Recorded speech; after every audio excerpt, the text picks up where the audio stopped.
ใหม่สร้างขึ้นสมัยพญามังรายมหาราชครั้งแรกสร้างเวียงเจียงใหม่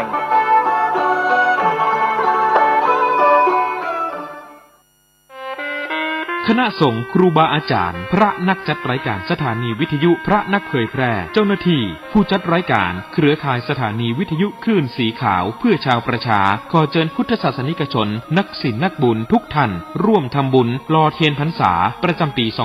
2566 เพื่อสมทบทุนโรงเรียนทุ่งโป่งตำบลเมืองปานอำเภอเมืองปานจังหวัดลำปางและสถานีวิทยุเพื่อการศึกษาวิทยาลัยสงฆ์นครลำปาง FM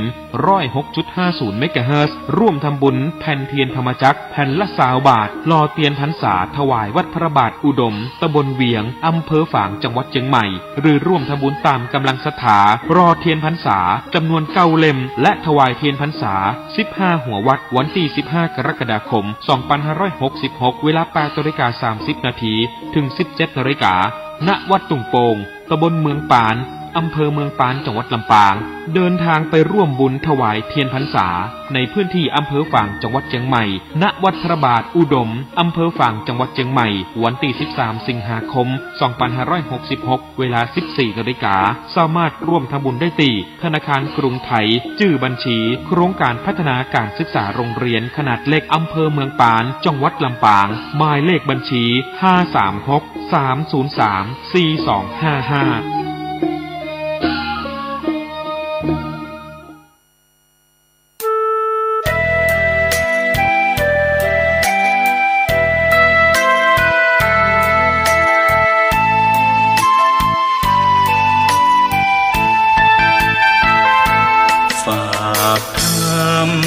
ยามดึกกับสา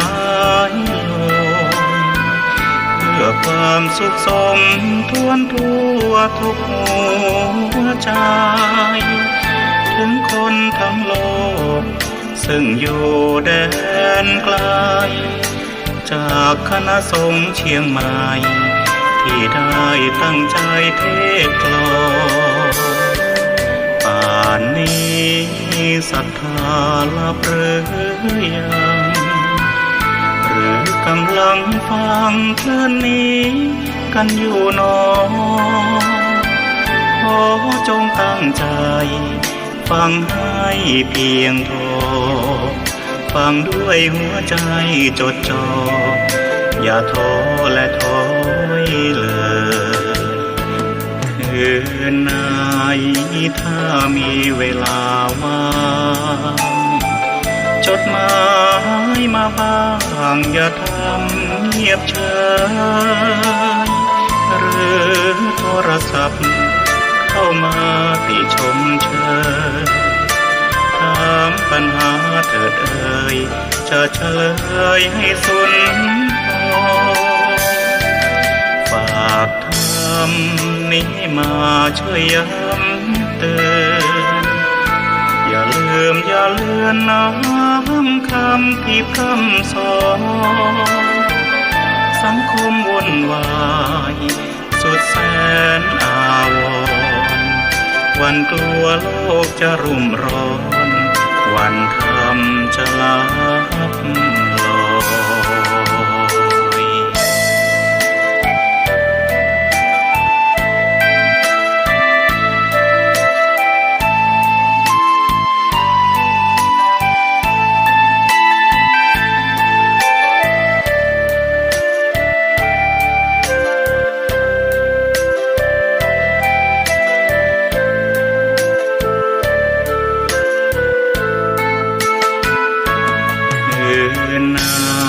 ยถ้ามีเวลาว่างจดหมายมาบ้างอย่าทำเงียบเฉยหรือโทรศัพท์เข้ามาติชมเชยถามปัญหาเถิดเอ่ยจะเฉลยให้สุนทรฝากทำนี้มาช่วยย้ำเตือนอย่าลืมอย่าเลือนน้ำคำที่คำสอนสังคมวุ่นวายสุดแสนอาวรณ์ วันกลัวโลกจะรุ่มร้อนวันธรรมจะลับลอย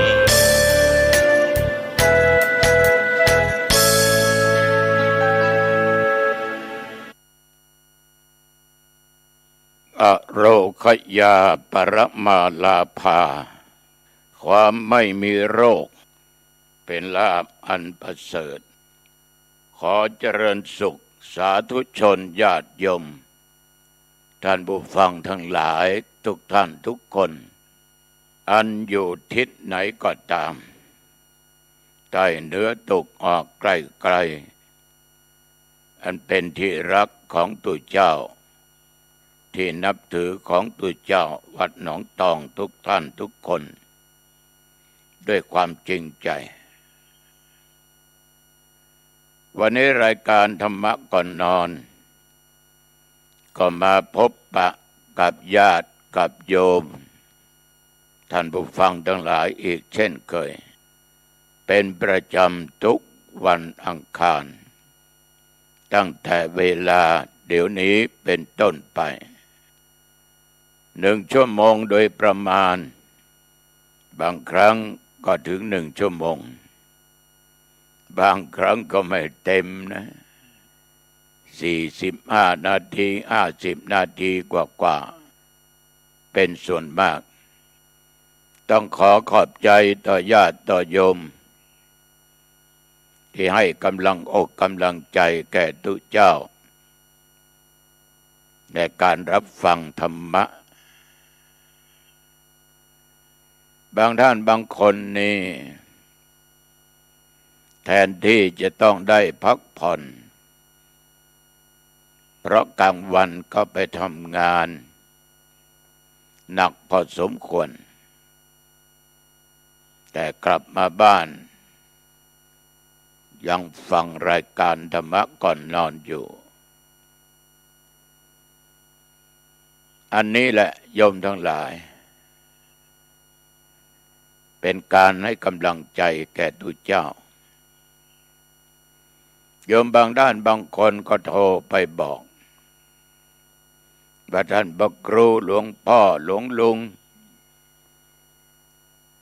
ฟังอยู่นะรายการธรรมะก่อนนอนก็ดีใจการให้กำลังใจกันและกันนั้นโยมมันเป็นการเติมพลัง เป็นการเติมพลังอาตมาเคยผ่านเหตุการณ์เกี่ยวกับการอาพาธการเจ็บป่วยยิ่งครั้ง2 ปี3 ปีที่ผ่านมานี้การอาพาธการเจ็บป่วยนั้นอาการหนักมากถึงกับว่าคุณหมอญาติโยมที่ไปเยี่ยมไปดูอาการนั้น90 กว่า% ว่าอาตมาอยู่ไม่ได้จะต้องกลับบ้านเก่าแต่ว่าทุกคนไปนั้นโยมต่างก็ให้กำลังใจว่าหลวงพ่อต้องสู้ให้อยู่เป็นที่เคารพบูชาของพวกผมพวกข้าเจ้าทั้งหลายไม่ว่าจะเป็นอาหารการกินยุกยาไรยมหมอทุกคนก็บอกให้สู้มันเป็นพลังที่สำคัญเราก็มาคิดว่าเราตายไม่ได้ถ้าบุญมีขอให้อยู่เถอะจะได้อยู่เผยแผ่พุทธศาสนาเผยแผ่หลักธรรมะคำสอนของพระพุทธเจ้าต่อไปมันเป็นพลังอันยิ่งใหญ่ประกอบกับโยมหมอก็ดูแลรักษาอย่างดีญาติโยมก็ให้กำลังอกกำลังใจอย่างดีไม่ว่า ภายในและภายนอกมันจึงอยู่ได้ตราบทุกวันนี้ฉะนั้นต้องขอบใจทุกคนที่คอยให้กำลังใจบางคนไปที่วัดบอกว่าฟังหลวงพ่อเทศน์นะแม้แต่กลางค่ำกลางคืนก็ยังฟังวันอังคารก็ฟังนี่แหละคือกำลังใจแต่เสียดายทหารดงโซนทางใต้สัมปตองแม่วางดอยหล่อจอมทองเมืองลำพูนไปทางป่าซางบ้านโนงเมืองลี้จะไม่ได้รับฟังรายการนี้เพราะคลื่นสถานีมันขี่กันที่ฟังได้หางดงโซนเหนืออำเภอเมืองสารพีสังกำแพงแม่อ่อนโดยสะเก็ดสันทรายแม่ริมแม่แตงก็ฟังได้ดียังไงก็ต้องขอบใจและขออนุโมทนาเป็นอย่างมากต่อท่านเจ้าหน้าที่ที่เอารายการธรรมะก่อนนอนนี้ลงในเว็บใน YouTube ญาติพี่น้องที่อยู่ต่างประเทศที่เป็นคนไทยก็ยังฟังได้นะเมื่อไม่สักกี่วันผ่านมาโยมน้อยอยู่ต่างประเทศไปเปิดเจอแล้วก็ฟังแล้วก็โทรมาบอกว่าโยมอยู่ต่างประเทศนะหลวงพ่อฟังรายการหลวงพ่ออยู่ฟังแล้วเข้าใจง่ายนำปฏิบัติได้ง่ายแบบสบายขอขอบใจต่อท่านเจ้าหน้าที่ทุกคนพี่น้องญาติโยมท่านผู้ฟังธรรมะอันเป็นคำสอนในทางพุทธศาสนามันมีมากแล้วก็อาตมาภาพก็ได้พูดไปตั้งหลายครั้งธรรมะนั้นญาติโยมเป็นสภาพที่ทรงไว้เป็นอมตะเป็นเรื่องจริงคือสิ่งที่ไม่ตายธรรมะในกายธรรมะนอกกายองค์สมเด็จพระสัมมาสัมพุทธเจ้าของเราได้ศึกษาร่ำเรียนหาทางหลุดพ้นจากอาจารย์ฤาษีทั้งสององค์ก็ไม่สำเร็จทรงบำเพ็ญทุกขกิริยาทรมานตนก็ไม่สำเร็จญาติโยมโจรพระอินทร์นั้นเอาพิณ3 สายมาเปรียบเทียบสายแรกตึงจนเกินไปดีดก็สายขาดสายที่2หย่อนยานจนเกินไปดีดฟังไม่รู้เรื่องสายที่3ตรงกลางไม่หย่อนไม่ตึง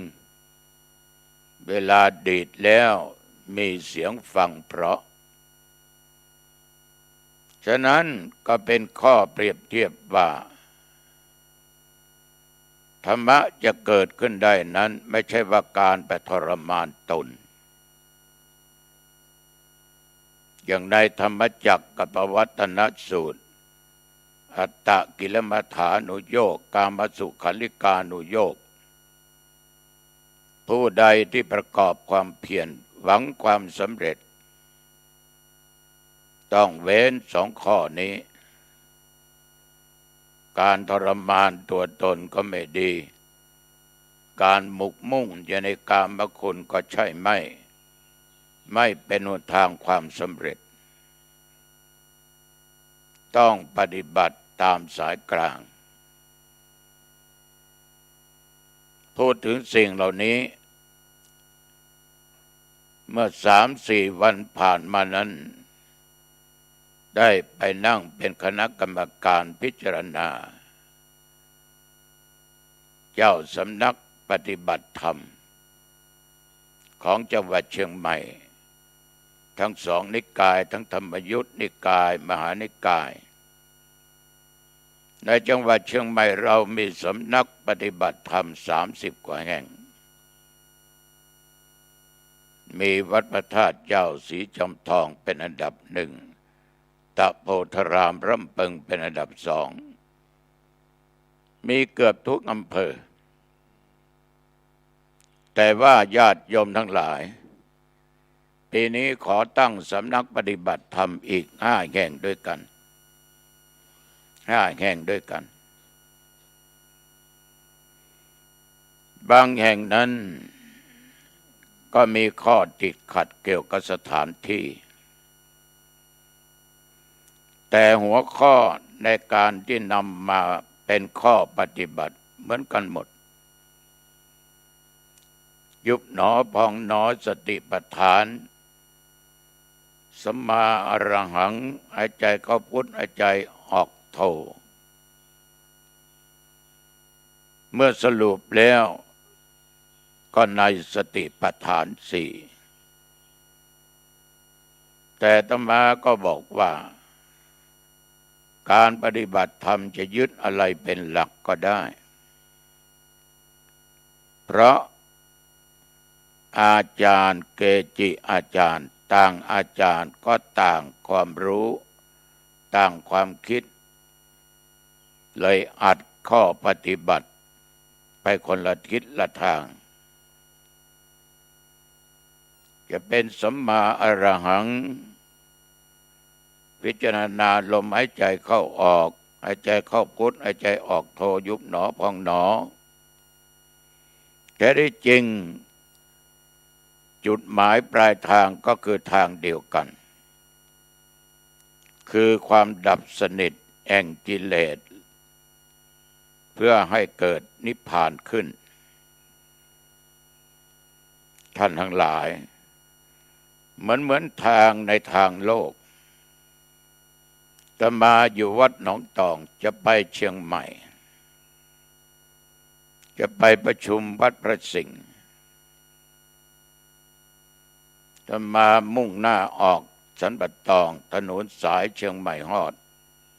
เลี้ยวขวาก็ถึงเมืองเชียงใหม่ไปแยกที่หนองตองตลาดต้นโชคไปทางบ้านขันแก้วบ้านควนโงลายขันแก้วไปออกคันคลองมหาลัยน็อตเลี้ยวขวาก็ถึงเชียงใหม่ไม่ออกคันคลองมุ่งหน้าไปบ้านสันปุเลยศรีสุพรรณบ้านแม่ขักเลี้ยวขวาทางเส้นใหญ่ก็ถึงเชียงใหม่ไม่ไปทางนี้ออกวัดเลี้ยวซ้ายไปทางลำพูนข้ามสะพานศรีวิชัยไปในเมืองเลี้ยวซ้ายขึ้นไปถนนลำพูนสารพีสายต้นยางก็ถึงเชียงใหม่ไม่ไปทางในเมืองตัดลัดไปทางบ้านหนองช้างคืนไปอุโมงค์เลี้ยวซ้ายขึ้นสายต้นยางก็ถึงเชียงใหม่หรือไม่จากหนองตองเลี้ยวซ้ายมาก็เลี้ยวซ้ายที่ตลาดประสงค์ปามขึ้นพนังน้ำปิงก็ถึงเชียงใหม่เลี้ยวแต่เส้นทางเส้นไหนนั้นจะไปได้เร็วกว่ากันช้ากว่ากันทางมันดีกว่ากันญาติโยมทางปฏิบัติก็เช่นเดียวกันมันก็ถึงเป้าหมายได้ทั้งหมดแต่ทางไหนมันจะไปตรง แต่มันก็อยู่ที่ผู้ขับด้วยนะผู้บริหารนะคือจิตใจเป็นสิ่งสำคัญตรงขนาดไหนถ้าจิตไม่ตั้งมั่นก็ไม่เกิดธรรมะไม่เกิดตัวปัญญาก็ไปได้ช้าดีไม่ดีก็ไปไม่ถึงฉะนั้นสาธุชนญาติโยมการปฏิบัติธรรมนั้นน่ะวันนั้นก็ตัดสินให้ผ่านไป4 วัดมีวัดหนึ่งสถานที่ยังไม่ค่อยพร้อมมีปัญหาอยู่ก็เลยตกไปสำนักปฏิบัติธรรมทั้งธรรมยุทธมหานิกาย40-50 แห่งทางโดยงานช่วยเหลือให้เป็นทุนจังหวัดละ 7,000 บาทโอ้โหแบ่งให้ธรรมยุทธไป 3,500 มหานิกาย 3,500 กฎระเบียบเยอะมากปีนี้คุณนำปฏิบัติกี่ครั้งมีกี่คนสถานที่เป็นยังไงบ้างมีพระวิปัสสนาจารย์กี่องค์มีกฎเยอะญาติโยมแต่อุดหนุนนั้นมันเป็นเพียงแต่สิ่งภายนอกเราไม่ได้หวังอะไรจากสิ่งเหล่านี้เราหวังให้คนได้เข้าถึงธรรมะตามจุดประสงค์ของแต่ละคนที่มองเห็นว่าการอยู่เวียนว่ายตายเกิดในโลกมันหนีความทุกข์ไปไม่พ้นถ้าไม่ดับไม่ถึงนิพพานฉะนั้นศรัทธาสาธุชนญาติโยมท่านผู้ฟังท่านทั้งหลายธรรมะในกายมีจิตเป็นประธานเกิดจากการกระทำเกิดจากการสร้างเกิดจากการคิดการพูดเกิดจากการค้นคว้าหาความเป็นจริงกายเรานั้นทรงอยู่ได้ด้วยธาตุสี่ดินน้ำลมไฟบริหารคือขันธ์ห้ารูปเวทนาสัญญาสังขารและวิญญาณเป็นผู้ขับเคลื่อนถ้าขันธ์ไหนมันไปไม่ได้มันก็หยุดตัวสำคัญฉะนั้นเราต้องพิจารณาว่าสิ่งที่สมมุติขึ้นมาเป็นตัวเป็นตนนั้นมันต้องตกอยู่ในพระไตรลักษณ์คืออนิจจังของไม่เที่ยงแท้แน่นอนมีเกิดต้องมีแก่เจ็บและต้องมีตายในที่สุดเกิดมาเป็นทุกข์หนีทุกข์ไม่พ้นฉะนั้นเจ้าชายสิทธัตถะจึงเสด็จออกทรงผนวดบำเพ็ญทุกขกิริยาก็บำเพ็ญในที่สุดญาติโยมต้องมามีความเพียรอยู่ในด้านจิตใจต่อสู้กับมารคือตัวกิเลสไม่ว่าขันธมารกิเลสมารสู้จนเอาชนะมารคือตัวกิเลสหมู่นี้ได้เรียกว่าปราบให้ราบคาบและของไม่เที่ยงแท้แน่นอนมีการเปลี่ยนแปลงตลอดเวลาในร่างกายที่ปรุงแต่งจากธาตุทั้งสี่ มันไม่จีรังยั่งยืนนี่คนปฏิบัติจะมองเห็นญาติโยมถ้าไม่ได้ปฏิบัติจะหลงนึกว่าตัวเองไม่แก่แล้วไม่ต้องตายแล้วแต่จริงมันต้องแก่ไปทุกลมหายใจเข้าออกมันก็ตายอยู่ตลอดเวลาตายเกิดตายเกิดทุกลมหายใจเข้าออกสาธุชนญาติโยมท่านผู้ฟังมันเอาอะไรไว้ไม่ได้ทุกขังความเป็นทุกข์เกิดก็เป็นทุกข์แก่ก็เป็นทุกข์ความเจ็บก็เป็นทุกข์ความตายก็เป็นทุกข์มาปฏิสนธิในครรภ์แม่ก็เริ่มทุกข์แล้วเกิดออกจากท้องแม่มาก็เจอความทุกข์หนักขึ้นไปอีกตราบเท่าทุกวันนี้ความเจ็บใครหนีไม่พ้นมันจะมาได้นำภาษิตยกว่าอโรคยาปรมาราภาความไม่มีโรคนับว่าเป็นลาภอันประเสริฐญาติโยมคุณจะมีเงินกี่ร้อยล้านกี่พันกี่หมื่นกี่แสนล้านก็ตามมีทรัพย์สมบัติมีทุกสิ่งทุกอย่างถามว่าคุณมีความสุขไหม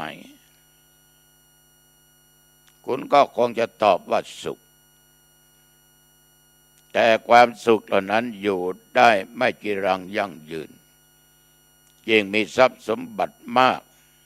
ก็ยิ่งเป็นทุกข์มากกลัวมันหายกลัวโจรขโมยมาปล้นมาชิงเอาไปกลัวหมดจะกินก็ต้องอดกลัวหมดจะนุ่งก็กลัวหมดต้องอดจะทำบุญสนทานก็กลัวหมดลงทุนค้าก็ต้องเอากำไรเยอะๆญาติโยมเป็นทุกข์อยู่ตลอดเลยลืมคิดไปว่าตายแล้วตัวได้อะไรไปไม่เห็นได้อะไร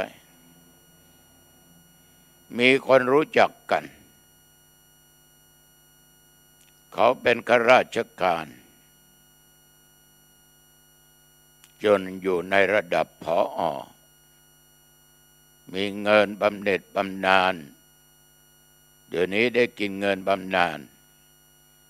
มีฐานะดีพอกู้ชีวิตก็เป็นข้าราชการแต่ไม่พอหรอกมันไม่อิ่มเลยกู้เงินมาลงทุนสร้างโรงงานในที่สุดบริหารงานก็เปลี่ยนว่าทุกข์บอกว่าไม่มีเวลาว่างไม่มีเวลามาวัดไม่มีเวลาได้ฟังเทศน์ฟังธรรม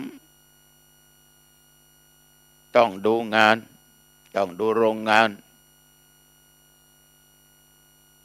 ในที่สุดญาติโยมทุกข์ยิ่งกว่านั้น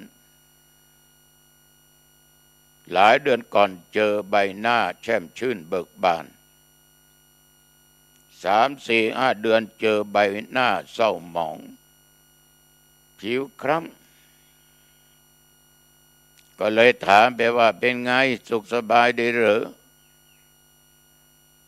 สายหัวบอกว่าไม่ค่อยสบายก็ไม่ปล่อยวางเนี่ยไม่ปรงเนี่ยไม่รู้จักพอเนี่ยไม่ใช่สอนให้เกียจค้านนะต้องปล่อยวางห่วงโรงงานของตัวเองข้าวก็กินไม่เป็นเวลาไม่ได้ไปที่ไหนไม่ได้พบเพื่อนฝูงคิดแต่งานคิดแต่เงินจะเป็นไงเป็นเบาหวานครับความดันสูงครับไขมันครับน้ำตาลสะสมในเม็ดเลือดครับ เป็นโรคไตครับโอ้โหผมก็มาทุกอย่าง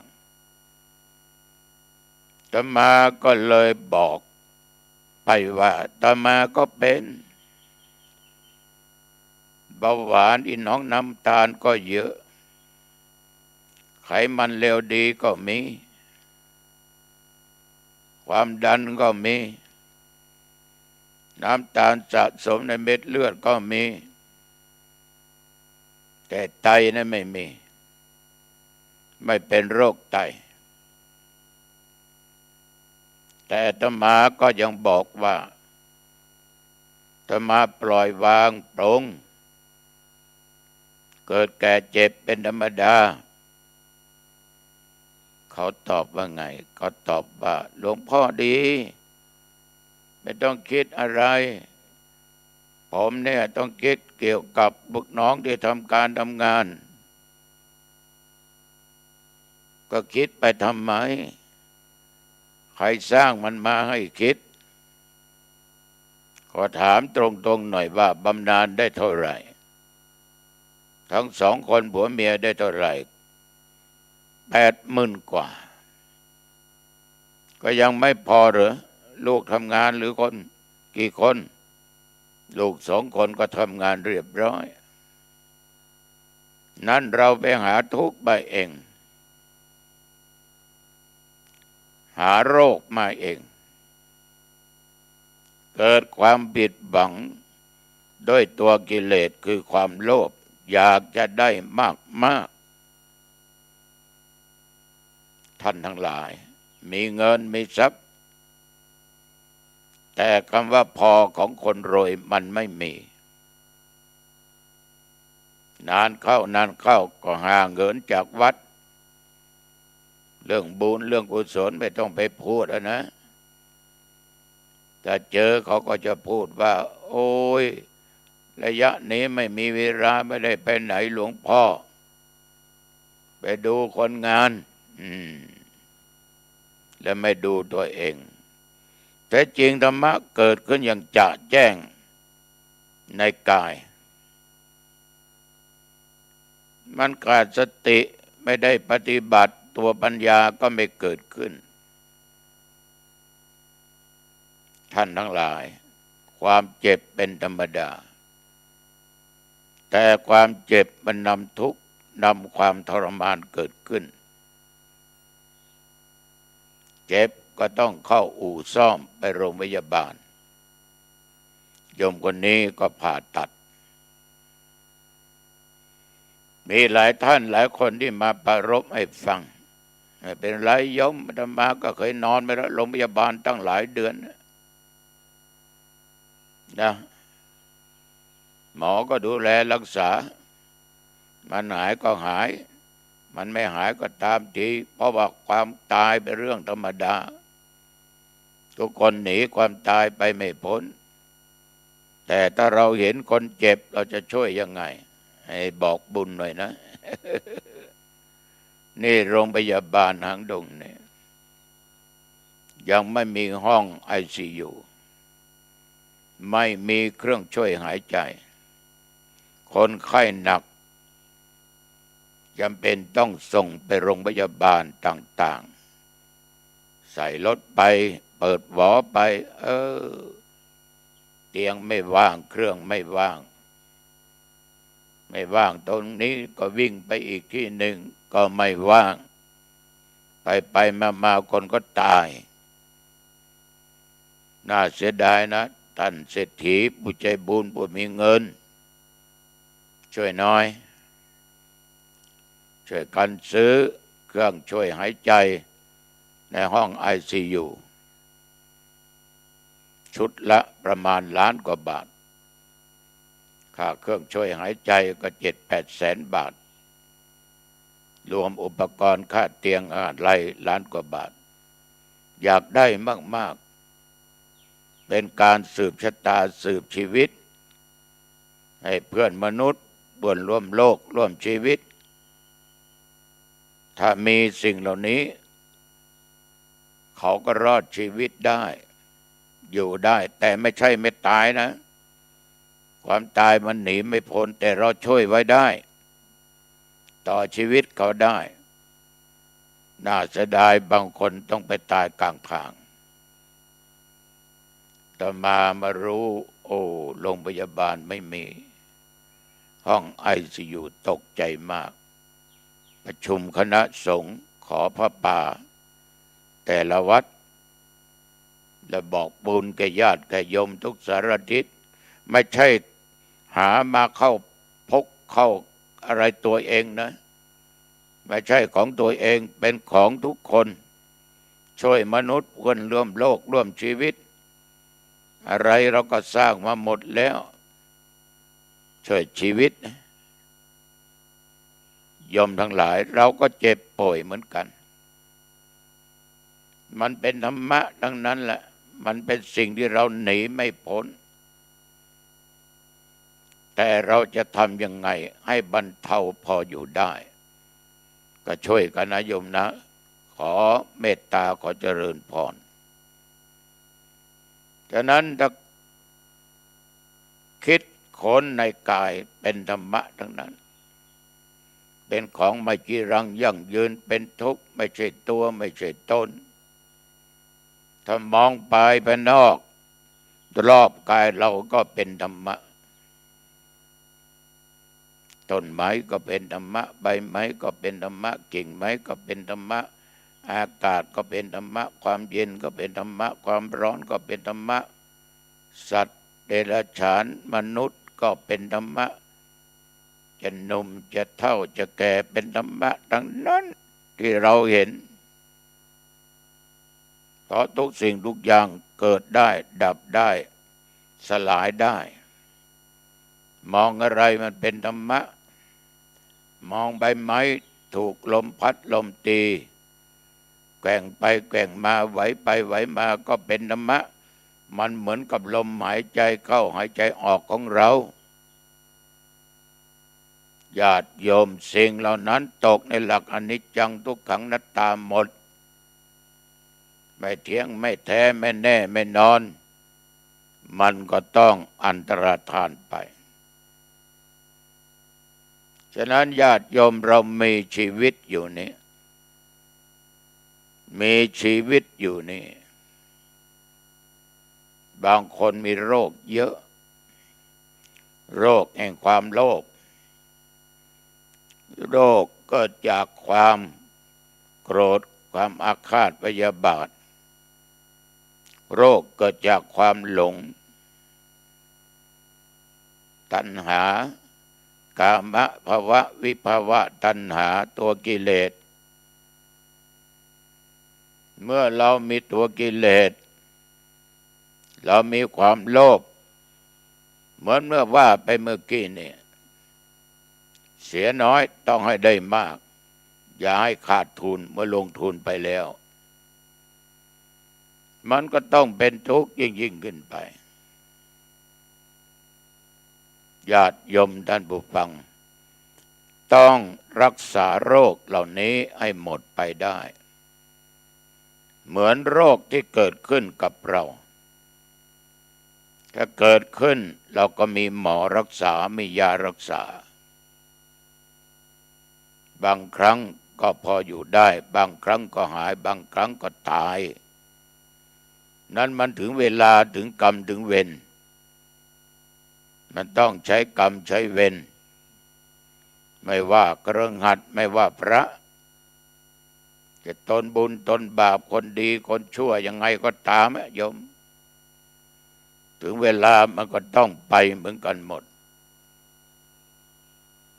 ฉะนั้นญาติโยมท่านผู้ฟังถ้าอยากจะเป็นสุขต้องกำจัดความโลภจะมาพูดไปเมื่อกี้ว่าคนเราเนี่ย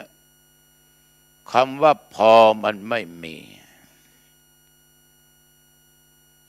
ถ้ามันไม่มีรู้จักคำว่าพอเนี่ยมันก็ทุกข์ขนาดโยมบางคนไปวัดไหว้พระได้ฟังตุเจ้าน้องตองเทศ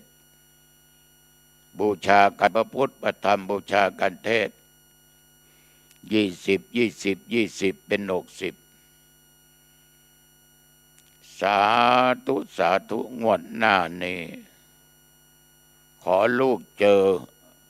เลขอกตัวรางวัลที่1สักใบ2 ใบลูกจะมาแก้บนลูกจะมาทำบุญถวายอีกก็แสดงว่าเมื่อไม่มีเมื่อไม่ถูกมันจะไม่มา นี่เกิดความอยากความโลภขึ้นความหลงมาท่านทั้งหลายเสียไป60จะเอา12 ล้านหรือ6 ล้านมันไม่ได้เกี่ยวกันถ้ามันจะได้มันก็ได้เหลือแต่บุญเหลือแต่วาสนาที่คุณโยมสร้างไว้นะโยมนะนำไปคิดพิจารณาดูให้ดีฉะนั้นความสุขจะเกิดได้ต้องฆ่าตัวกิเลสให้หมดไปเหมือนพระสัพพัญญูพุทธเจ้าของพวกเราดับแล้วซึ่งอาสวะกิเลสทั้งหลายทั้งปวงจนหมดสิ้นจึงถึงนิพพานดับขันธ์ไม่ต้องมาเวียนว่ายตายเกิดเพราะเชื้อมันไม่มีก็คือตัวกิเลสเป็นตัวเชื้อถ้ามันมีเชื้อมันก็ต้องผุดเกิด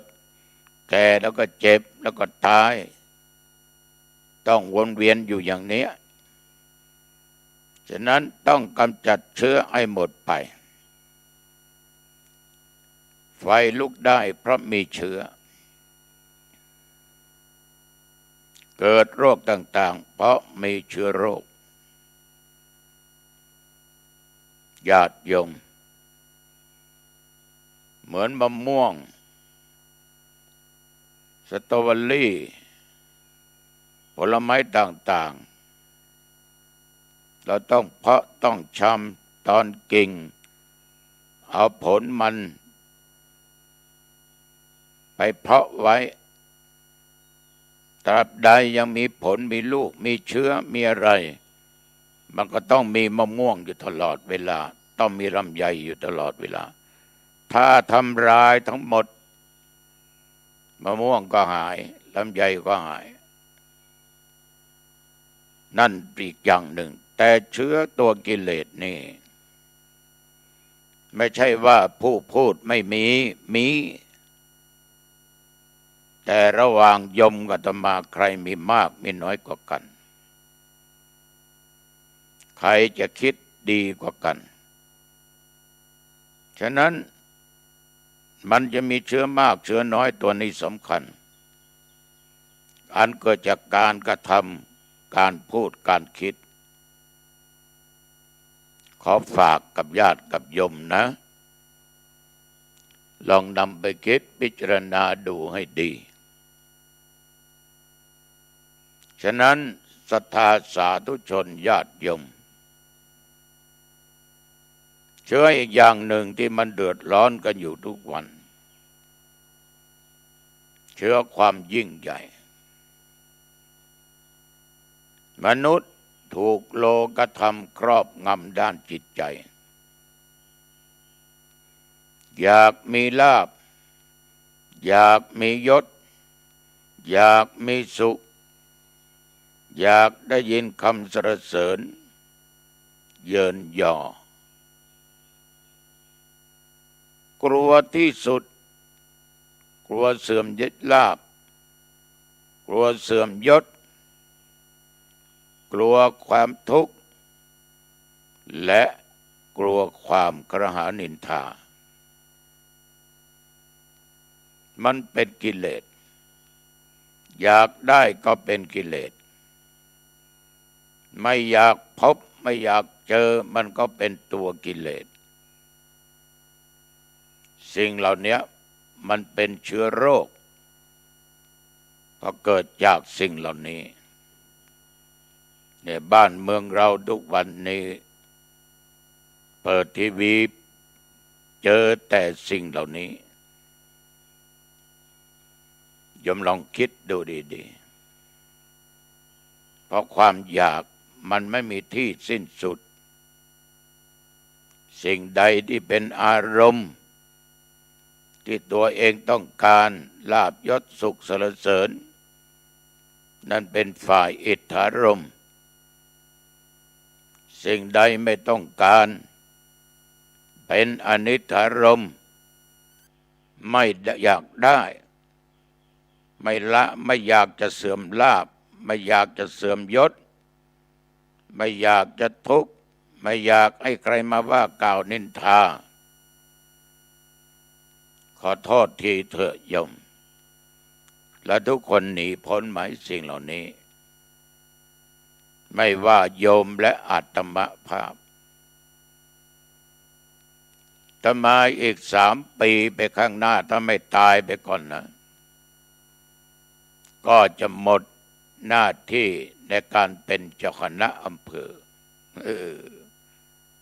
แล้วทำไงญาติโยมมันก็จะเป็นอดีตเจ้าคณะอำเภอเขายกยอขึ้นหน่อยเป็นที่ปรึกษาเจ้าคณะอำเภอเป็นที่ปรึกษาเจ้าคณะภาคหรือเจ้าคณะจังหวัดแค่นั้นนะมันก็ไม่มีอะไรมันก็จะเป็นอดีตที่ฟังนี่เป็นอดีตครูบาอาจารย์อดีตท่านประธานอดีตรัฐมนตรีอดีตสสอดีตสทอดีตนายกนะเป็นอดีตตุเจ้าเป็นอดีตเน้นเป็นน้อยเป็นหนานมันเป็นอดีตคือสิ่งที่ผ่านไปเมื่อกี้เริ่มกี่โมงนั่นคืออดีตปัจจุบันกำลังฟังกำลังพูดอนาคตสิ่งที่ไม่แน่นอนแต่ต้องสร้างปัจจุบันให้ดีที่สุดเพื่ออนาคตให้มันดีถ้าปัจจุบันคุณสร้างอนาคตมันไม่ดีปัจจุบันก็ดีได้ยากน่าสำคัญนะโยมนะขอจึงฝากไว้กับญาติกับโยมให้นำไปคิดพิจารณาก็แล้วกันเอาละธรรมาก็เห็นว่าเป็นเวลาพอสมควรอโรคยับมาอโรคยาปรมาลาภาใครไม่มีโรคนับว่าเป็นลาภอันประเสริฐบางคนมีเดี๋ยวเข้าห้องยาออกโรงยาไปไหนก็ไม่ได้ไปจะนุ่งอะไรก็ไม่ได้นุ่งจะทานอะไรก็ไม่ได้ทานโอ้ยทุกข์จริงมีแต่เป็นทุกข์เพราะโรคภัยไข้เจ็บเบียดเบียนฉะนั้นท่านนึงบอกว่าไม่มีโรคนับว่าเป็นลาภอันประเสริฐแต่ถ้าลาภตัวนี้ขาดศีลขาดธรรมมีทุกข์มากเอาละนะโยมไปทำงานเข้าบ้านมาปิดประตูบ้านให้ดีนะโจรขโมยเดี๋ยวนี้ก็มีบ้างเข้าบ้านปิดประตูบ้านหอเรือนที่อยู่ที่อาศัยปิดหน้าต่างให้เรียบร้อยเก็บของที่มีค่าให้ดีสิ่งไหนจะใช้พรุ่งนี้ก็วางไว้ที่ตาเห็นได้ง่ายกันลืมกันขาดสติโยมจะทานอะไรก็ทานข้าวทานของว่างเสร็จแล้วก็ห้องน้ำอาบน้ำล้างหน้าล้างตาแปรงฟันออกมาใส่ผ้าใส่ผ่อนโยมชอบสีอะไรชุดไหนก็ใส่ชุดนั้นมันนอนสบายไม่อึดอัดนั่งก็ไม่อึดอัด จะเดินก็ไม่อึดอัดจะนอนก็ไม่อึดอัดถ้าได้ตัวได้ชุดที่มันอึดอัดมันไม่สบายจิตอารมณ์จะไม่ดีนุ่งห่มเรียบร้อยก็เข้าห้องพระไม่มีก็ห้องนอนขอเมตตากราบพระ5 หนนะ1กราบพระพุทธเจ้าอรหังสัมมาสัมพุทโธภควาพุทธังภควันตังอภิวาเทมิกราบ2กราบพระธรรมสวากขาโตภควตาธัมโม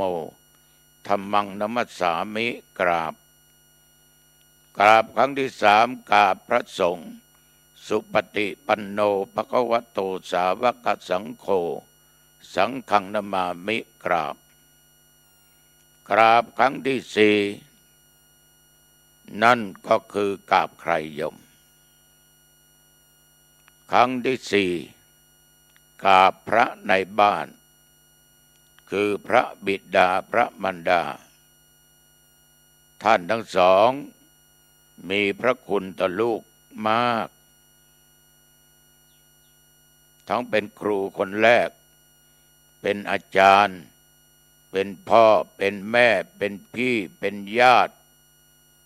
แม้แต่จะรับใช้อะไรก็ทำทุกอย่างพระคุณพ่อแม่ยิ่งใหญ่มากเอาน้ำมหาสมุทรมาเป็นน้ำหมึกเอาภูเขาเหล่ากามาเป็นปากกาแผ่นฟ้ามาเป็นกระดาษจดบันทึกพระคุณบิดามารดาไม่หมดยอมจะให้พ่อแม่พ่อนั่งไหล่ขวาแม่นั่งไหล่ซ้ายขอโทษขี้เยี่ยวรถบ่าทุกวันก็ใช้ยังไม่หมดยุคปัจจุบันนี้สอนกันผิดไม่ต้องไปใช้คำพูดว่าพ่อแม่ปู่ย่าตายายพี่น้องไม่ต้องไปใช้ต้องใช้คำว่าคุณเธอพอแล้วพ่อแม่ไม่ใช่มีพระคุณต่อเราท่านเกิดมาท่านต้องรับผิดชอบเลี้ยงดูเราต่อไปคุณจะเจออย่างนี้แหละถ้าคุณมีครอบครัวนะลูกคุณไม่ดูแลคุณจะคิดยังไงอย่าเข้าใจหลงผิดอย่าปฏิบัติตามความคิดความพูดของคนอื่นในทางไม่ดีแล้วจะทำให้เราเป็นคนเสียคนพ่อแม่นั้นเป็นพระของลูกท่านมีเมตตา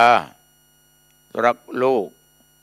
สงสารลูกคือกรุณามีความยินดีเมื่อลูกได้ดีไม่ดีใจไม่เสียใจเมื่อลูกมีเรื่องมีราวเกิดความวิบัติอะไรพ่อแม่รับได้หมดชั่วก็คือลูกดีก็คือลูกนี่ตุเจ้าขอฝากโยมจำเป็นต้องกราบพ่อแม่โยมอยู่ทิศไหนกราบไปทิศนั้นท่านนอนหัวมาทางเราอย่าเหยียดเท้าไปทางหัวพ่อหัวแม่ตุเจ้าฝากไว้กราบอีกครั้งกราบครูบาอาจารย์อุปชัยยะ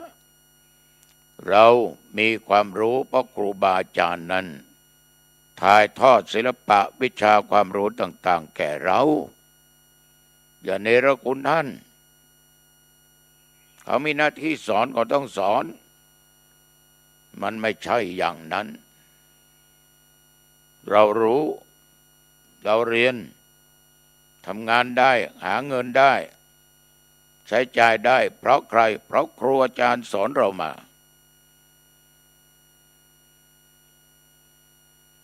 โรงเรียนต้องมีกฎวัดต้องมีระเบียบ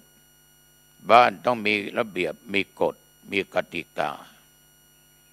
อยู่ด้วยกันได้เราต้องปฏิบัติตามกฎระเบียบตามศีลตามธรรมกราบพ่อกราบแม่นะ